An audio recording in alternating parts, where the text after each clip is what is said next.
Hello and happy Friday. I'm Bethany Stevens, NASA Press Secretary here at NASA HQ. Here's what we were up to this week to unlock the golden age of innovation and human space exploration. This week started off strong, with Secretary Duffy visiting Johnson Space Center. While on-site in Houston, the Secretary spoke with NASA astronauts Johnny Kim, Zena Cardman, and Mike Fink aboard the International Space Station and toured JSC astronaut training facilities.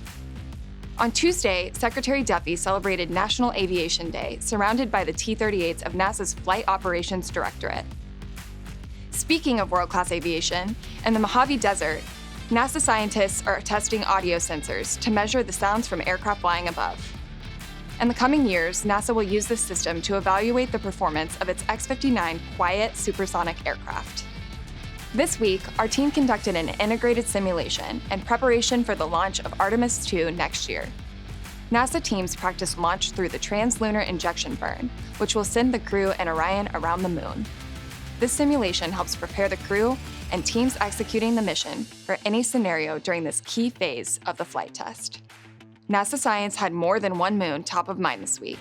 Our Lunar Reconnaissance Orbiter mission is getting ready to help predict moonquakes in advance of NASA's Artemis III astronauts landing on the surface of the moon's south polar region for the very first time, and the James Webb Space Telescope discovered a new moon orbiting the planet Uranus. NASA-supported technologies are preparing to launch aboard Blue Origin's 35th New Shepard mission.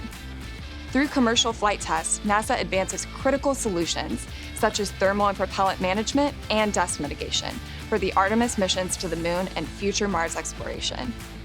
Missions like this equip our workforce with the tools necessary to keep America first in space for generations to come. On the horizon, NASA and SpaceX are targeting a launch for this Sunday from Cape Canaveral Space Force Station in Florida. Filled with more than 5,000 pounds of supplies, the uncrewed Dragon spacecraft will deliver science investigations, supplies, and equipment to the International Space Station. That's a wrap for this week's NASA Minute. Stay tuned as we continue to advance exploration and pursue President Trump's vision for Manifest Destiny into the stars.